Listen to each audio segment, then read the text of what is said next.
Folks, this is a reaction video to the LIV PGA Tour merger today. But to be honest, I've been reacting nonstop for about 6 or 7 hours. You know, both of us have. We've been here on the news. We both woke up. I mean, we're not in the Eastern time zone. So guess who woke me up? Diggs. Diggs woke me up. He's like, do you know about anything going on? I'm like, what are you talking about, bro? And it's been crazy nonstop ever since this. I mean, we've gone through, we've had emotional setbacks. We've read the letters from Jay Monahan. This is chaos 2023. This is the biggest day in golf. And if you're not up, if you're not watching, you might miss something quickly. It's been crazy. Holy cow. June 6th will go down as July 4th, the Independence Day for golf, potentially. But we're still obviously working things out because there's so few details, dude. And rightfully so. I mean, if you guys haven't heard, pretty much all the PGA Tour players found out at the same time, which was the same time that we found out on Twitter. Even the top guys, you know, Rory did not know until we knew, which is scary. Well, it's insane because when Yasser Al-Ramian was on the CNBC show with Jay Monahan explaining what happened, it just seemed so out of nowhere, like, hey, we meet up, we're having a nice dinner, let's do this. Yeah. To me, hey, this is speculation. To me, the announcement last week from the Endeavor CEO, which we both glanced over it. We thought it was like yeah, we thought it was basic white girl news. But when we look over that news about the Endeavor CEO getting blocked from $1 billion investment into LIV last season may have been the straw that broke the giant's neck, where it's just that right there showcases antitrust situations. And this was an attempt to just gloss over the antitrust lawsuits and basically just keep the 501c status, which the PGA Tour desperately has to keep. Did you watch the videos? Yes. They're for-profit LLC now. Yes, which is even weirder. Like, why would you want that? But I think, again, it stands reason that they're trying to keep themselves from getting further investigated by the DOJ, because the DOJ was getting involved. Oh, 100%. It's the same issues that were outstanding that the FTC antitrust lawyers recommended that the PGA Tour be investigated for back in 1994, still outstanding today. So if it's still out there, you know, and the same issues are there, and they were cause for an investigation to begin with, which was only stopped because of congressional pressuring onto the FTC to pressure the FTC not to investigate. Well, you know, you're still going to have that potential antitrust lawsuit. It was always going to be kind of the whammy card. There was going to a lot of stuff being revealed through disclosure, right? Right. And, you know, what exactly did they have out there? Because suddenly Jay Monahan is like in The Princess Bride, the dude who sits on the chair and pulls his legs up and is like, I'll behave.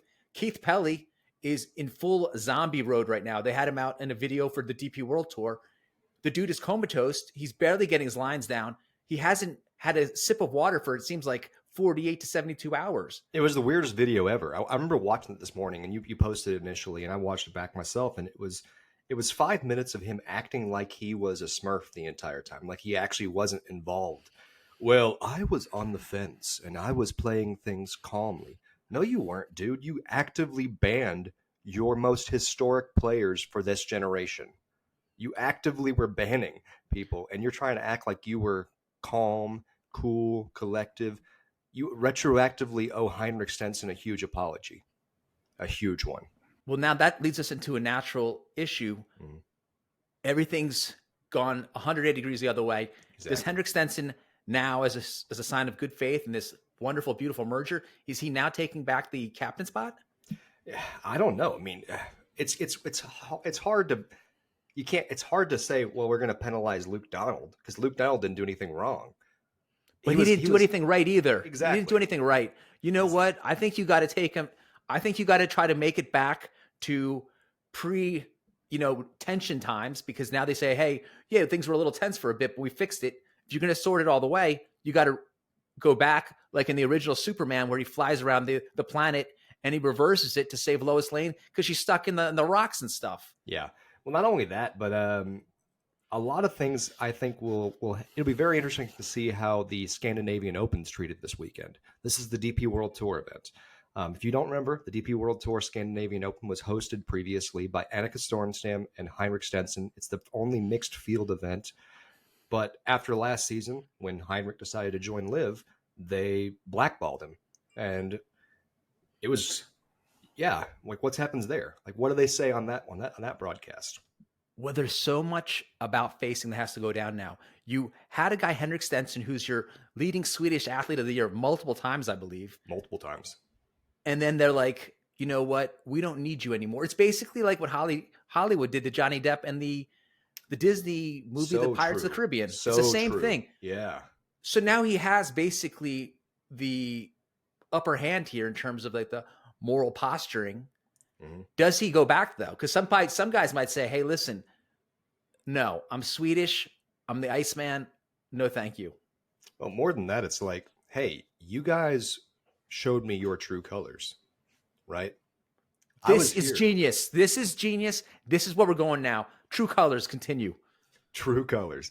No, because that's the truth, though. They showed their true colors. They threw him away. They threw him away. They said, like, oh, we don't want to be associated with you. When they even closed him out of his own academy. His own academy, they closed him out of it. And so here's my horrible feeling right now. Where is Greg Norman? Apparently, according to some reports, Nuclear Golf and others, which Nuclear Golf you gotta take with a grain of salt, but he's usually pretty close. Nuclear Golf was basically saying that Greg Norman found out at the same time that we did. Well, that's what they said. That's what Yasser Al-Ramayan said, that he was informed, I guess, via a phone call right before they went on air with Jay Monahan and explained that there's a merger. So I'm hoping I don't see any more true colors on another level is my point that I don't like. Well, I mean, and what if we find out this entire time that Jay Monahan was posturing solely just to create this entire merger from the get-go? I don't know. I mean, there's so much left field action right now that is just confusing. The players had their player meeting, and there were several players demanding blood. According to several posts we just saw from the post-player meeting, they won't name specifically who was doing it. Now, understand the RBC Canada Open, they invited Michael Block. This is not a blockbuster event. This is a pretty low-tier field. You have a couple bigger names in there like Fitzy, which Fitzy, by the way, completely said, screw it. I'm not going into the media booth. He had a media appointment at 1:00, which was before the player meeting. He said, I'm going to go play golf, because he was like, I don't want to deal with that smoke, which I don't blame him. Fitzpatrick's he's very rational. He's made pretty bland and forgettable statements. And what I mean by that is that he hasn't said anything incendiary one way or the other than just, I want to play the best golf. The only time he's actually said something incendiary was about Bryson DeChambeau, knocking him for going on that, getting bigger and hitting the ball further. And then immediately after telling people, like poo-pooing the whole idea of hitting the ball far, gets a physio, gets the whole thing goes and becomes a long hitter. Right. Which, I mean, there's a difference between knocking an individual's individual choice and knocking an entire collective or a brand based on some arbitrary reason. And so I have no shade toward Fitz, and I completely understand why he was like, I don't want the smoke. I'm avoiding the press conferences. But apparently certain players during the meeting were calling for blood, like blood. Whose blood? Jay Monahan's blood. This is the impromptu meeting between Jay Monahan and the players that happened at 4 p.m. today at RBC. So my feeling is when I saw that Jay Monahan is now going to be the CEO, I did not take this. I did not take this as a W. No. Okay, if that's actually happening, that's a. I almost said some bad words. That's a problem. He's the CEO. So my question to you is, because now you see the whole pattern. Now they're going to go to a for-profit LLC. So now, how much money is Jay Monahan getting? What did they just say? Hey, we'll give you $50 million, and he's like, okay, I'm good now. Literally now changing his stance on everything. He's going to try to backtrack on everything he said. Remember when he was saying, they need us. When have you ever had to apologize for playing on the PGA Tour? Now, all those narratives that they put out over the last year and a half with Eamon Lynch, Christine Brennan, Brandel Chambly directly apply to the PGA Tour. Well, if they really are putting Jay Monahan as the CEO, then they need to. We need to have a serious talk, because that I'm about ready to say some bad words right now. Like that guy should not be involved in anything. He is an idiot. He is a horrible commissioner. Unless you can legitimately retroactively tell me that all of this was done with the intention of creating Live Golf as the promoting narrative going forward, then cool. But otherwise, he has zero business being involved in this. He's an idiot and a problem. You've got to watch the CNBC video where the spin video. Yeah. Well, they come out exactly. And now all of a sudden, the host is saying, well, why is Saudi Arabia interested in all these sports? And Jay Monahan's right there. And it's the exact sports washing concept that Jay Monahan was preaching against, and the whole Golf Digest, Golf Week, everything. And now they're just trying to go, you can have your own vision, your own statement that this is sports washing or not, or if you believe in that term, but to pitch it that way, and then the next year being like the same exact thing they're doing, now you're okay with, it's the next level of hypocrisy is killing me. Exactly. There's been zero apologies, by the way. None apologies whatsoever.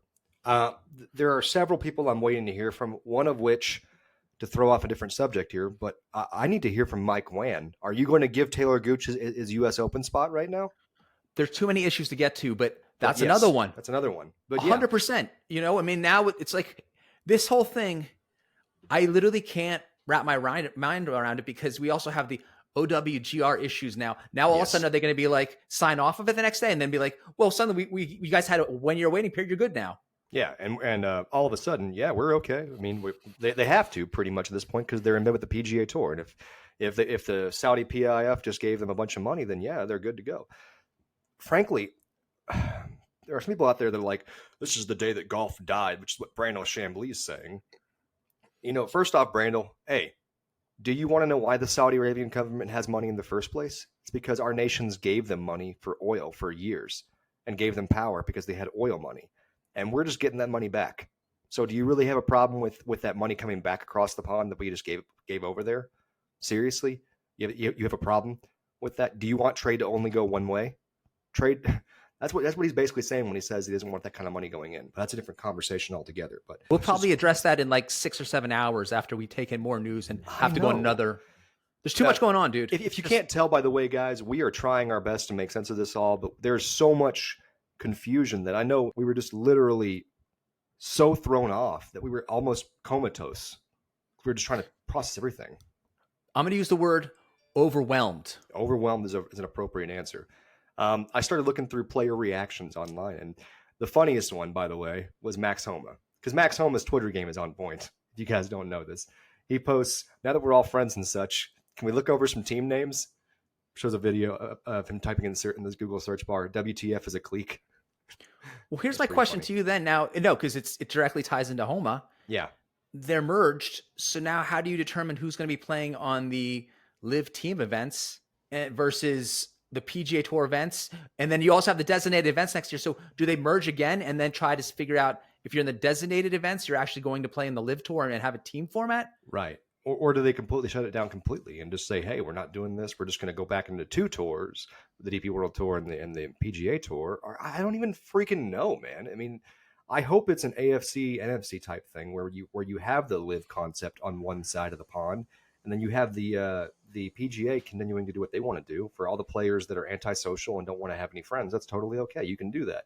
But for the guys who want that social construct, that want that team atmosphere, want to have that kind of involved in there, which the letter from Jay Monahan does say that he wants to figure out how to incorporate team golf into the PGA concept, or whatever the heck the new entity is going to be called, the universal golf concept, because now there is no other tour outside of those networks.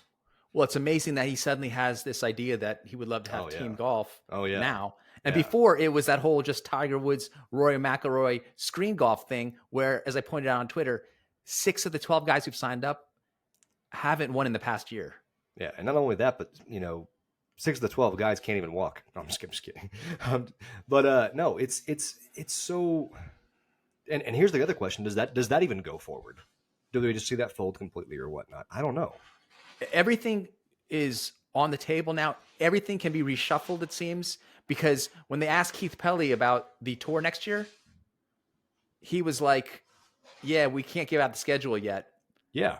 So they're trying to figure out, like, do they do joint events or events that coincide or work back and forth or sort itself out? I mean, how do they even do this next year? I don't freaking know.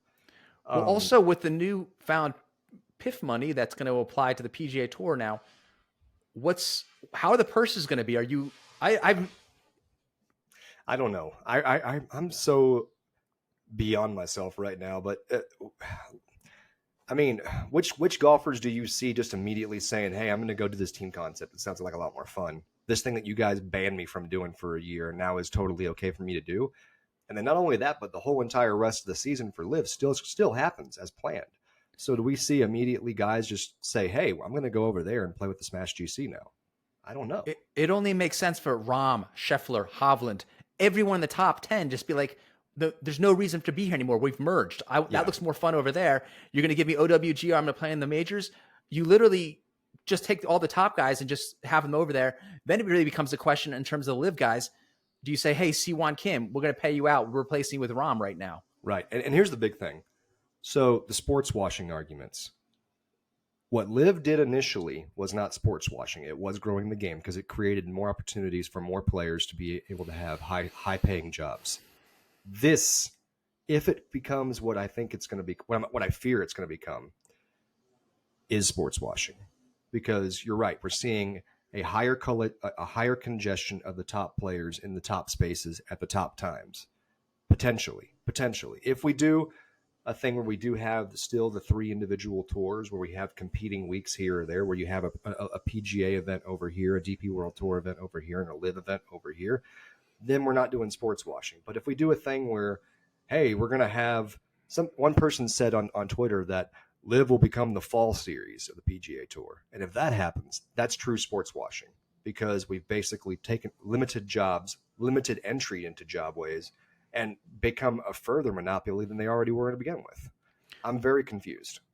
Well, here's my feeling on sports washing in general, because I read an article on it, and I kind of agree with the point that it's almost arrogance on our end to think that another country or whatever, what have you, is so concerned with what we think that they're going to put stuff out there to change their image. Also, right. In terms of that, to me, what's more of a questionable issue now is this a monopoly? This sounds more like a monopoly than what was previously already in existence. Because guess what? They also gained access and control over the Asian Tour in doing this. Because remember, LIV Golf has controlling interest over the Asian Tour.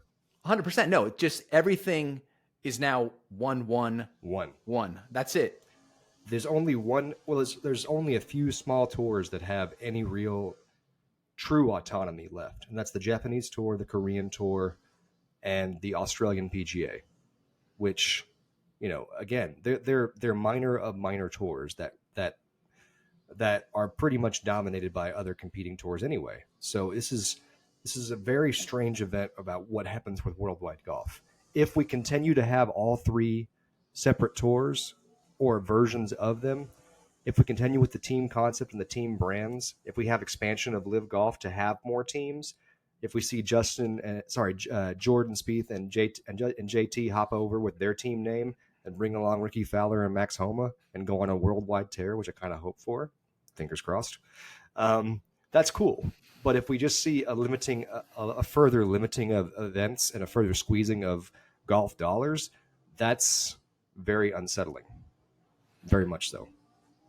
Well, in terms of these other players that we've discussed who on the PGA Tour who didn't take the bag on LIV Tour because the PGA Tour convinced them, they were even sending out some internal memo like, if Jim Furyk had started on here, his money would be worth $400 million. Remember that thing back a year and a half ago? So they're putting out all this, this information to convince people that, hey, it's actually even more financially, better to be on the PGA Tour. You got all these other things they're doing to make sure these guys didn't leave. Probably stuff behind closed doors. Hey, Rory, don't leave.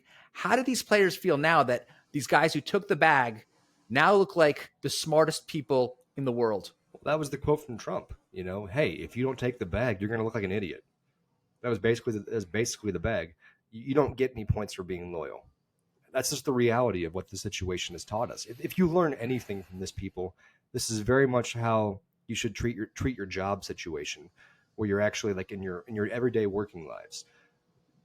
Being loyal to a company, unless you own that company, is a fault. And that's just the truth. The LIV guys took an opportunity for themselves, for their families, for their long-term success, and they won. Hideki Matsuyama, Will Zalatoris, look at that dude. Will Zalatoris is, if there's one person who lost harder than anybody else in this whole thing, it's Will Zalatoris. I mean, because he's now a broken person who has no money. And that's just the truth. He's the least financially secure player of all the players that were offered big money, and he is the one that has zero career going forward, literally.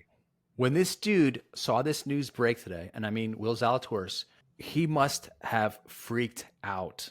I mean, Brooks Koepka put out a joking tweet saying, welfare check on Brandel Chambly. 100% believe there actually needs to be a real welfare check on Will Zalatoris right now. I'm being serious. This is not a joke. This is serious conversation. We need to have a welfare check on Will Zalatoris, because this guy has got to be. I would hate to be him right now. Seriously.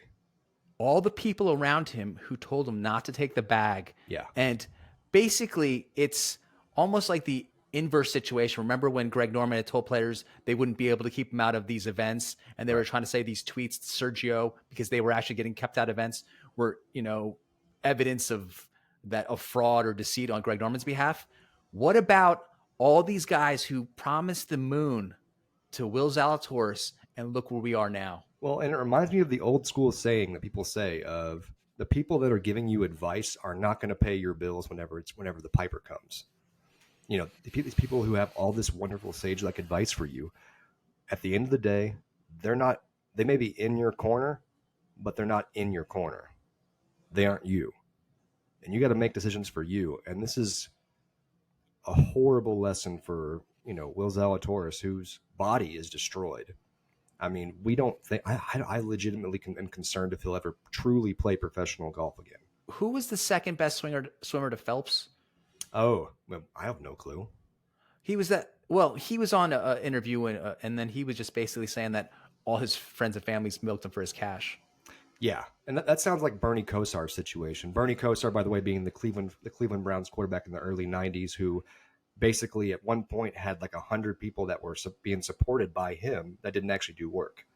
But that's a different situation altogether. Very common amongst professional athletes and high successful individuals that they have a posse or an entourage that just simps and gimps off of them for money and a living. His name is Ryan Lochte. I remember. Ryan Lochte. Okay. But so this is what we're seeing right here, though. We're seeing this situation is horrible for him, for Will Zalatoris. This is horrible. I mean, seriously, we need a welfare check on this guy. So when Will's probably texting Jay Monahan right now and maybe sending him like screenshots of the old text that Jay had sent to him, "Stay with us." Right. I don't think Jay is picking up the phone. I don't think he's returning the tweets. How much money do you think that Jay Monahan's getting paid this year, or as a golden parachute, as this whole thing might be just a facade? If the golden parachute, whatever it's going to be, whatever's happening, Jay Monahan's walking out of this thing at least $20 to $30 million richer from the entire span of the last year and a half. Got to be 50. Got to be 50. At least. I mean, you never know with that much, but we're talking 25 to 40 million. I mean, easy money over the last year and a half.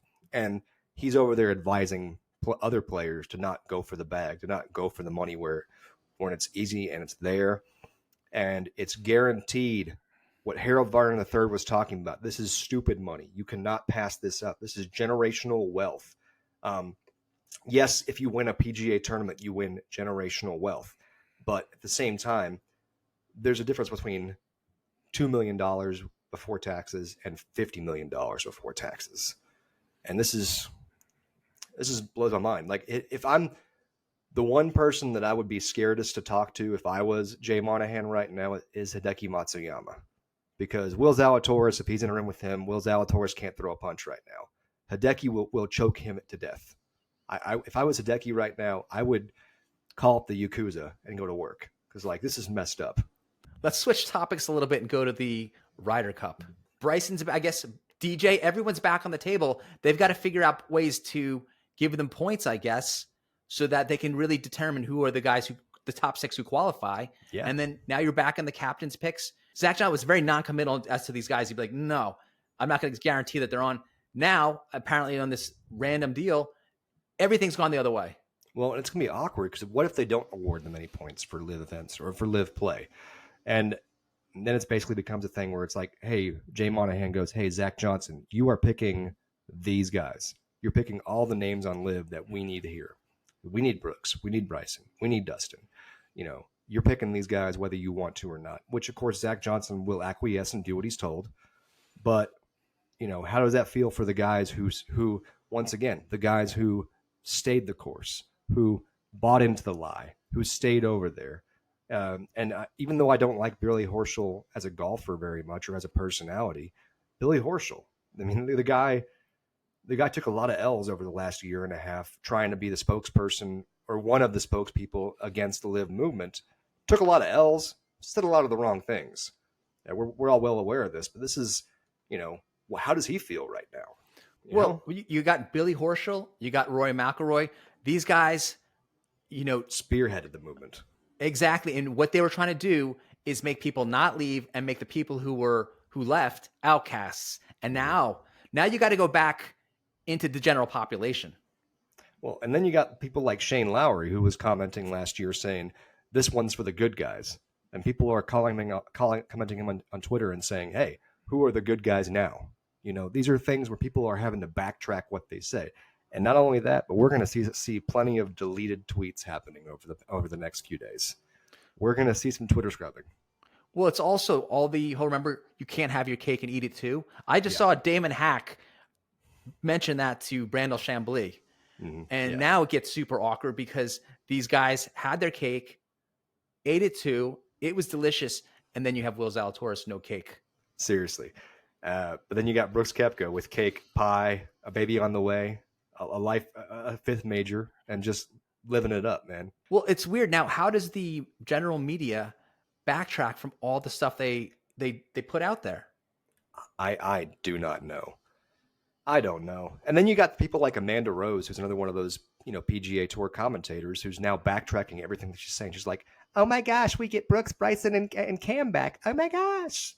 No, you're like, baby girl, I saw what you were talking about for the last year and a half. You said Brooks didn't have anything. You saw Bredesen didn't have anything. You said DJ was a blah, blah, blah, blah, blah.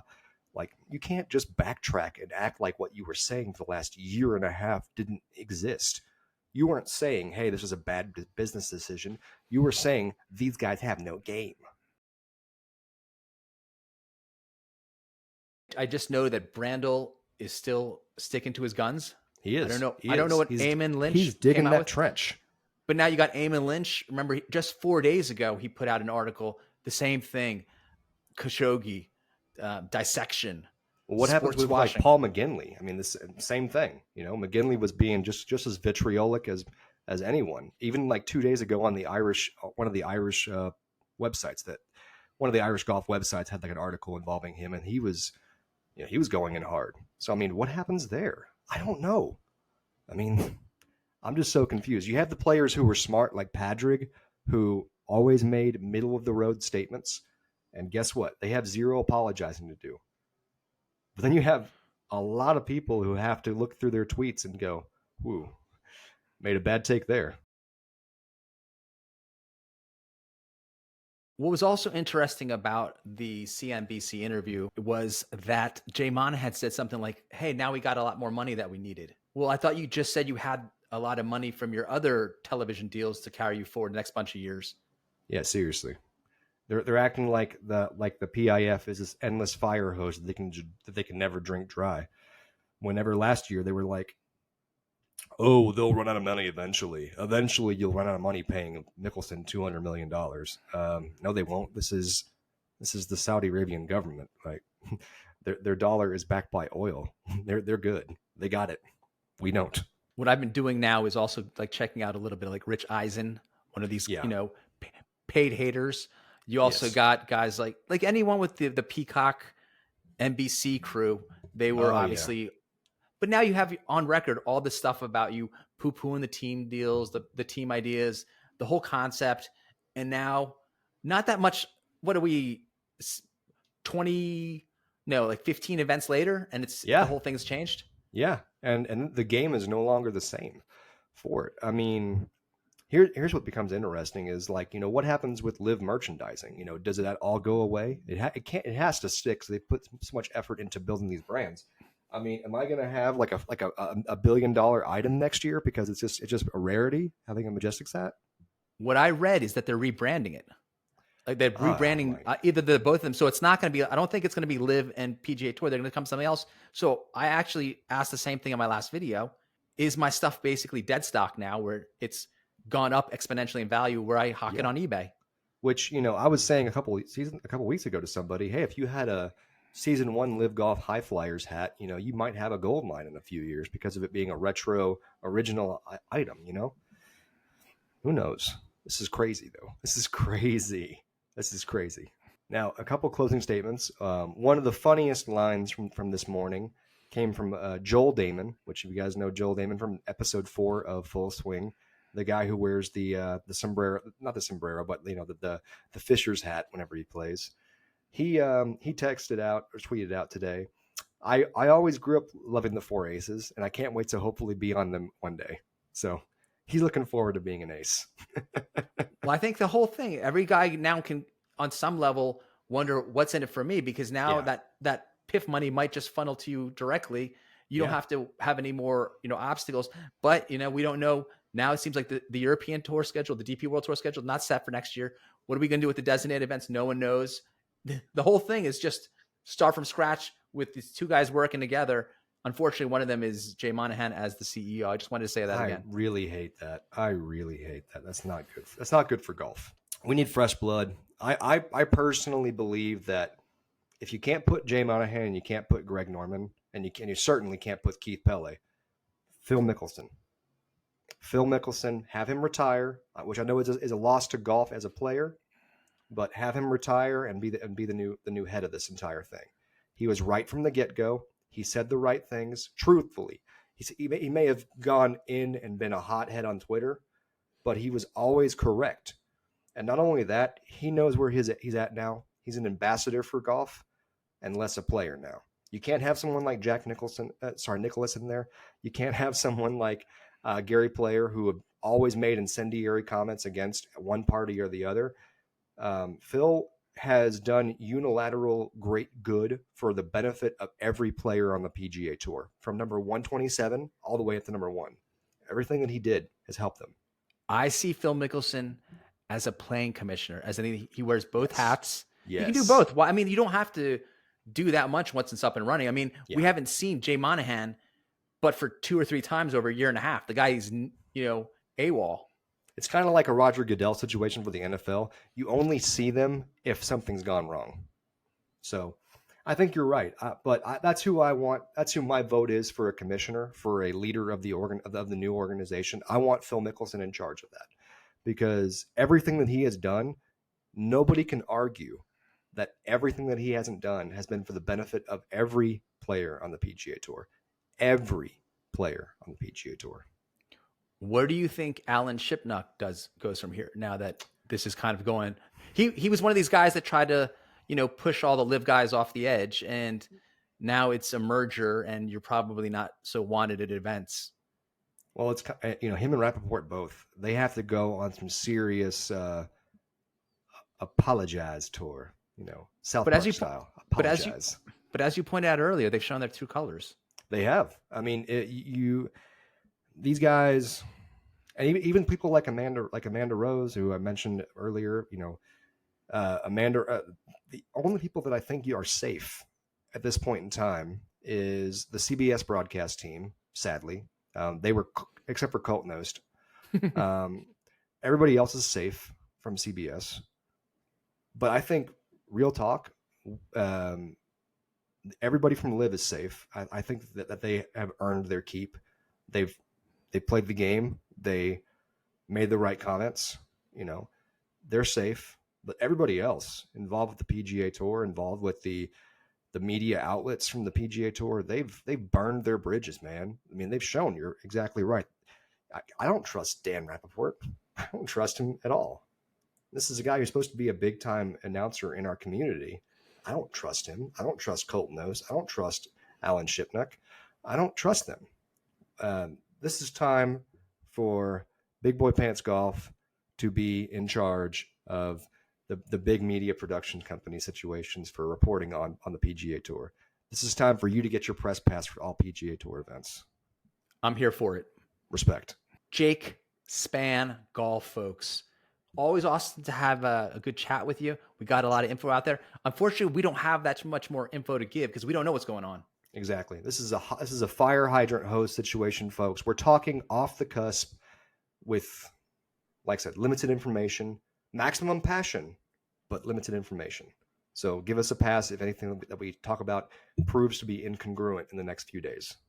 Or in the next few hours. If something else goes down the next few hours, we're going to do another one. I'm going to text them again, and we're going to do another episode. Peace. Darn right. Darn right.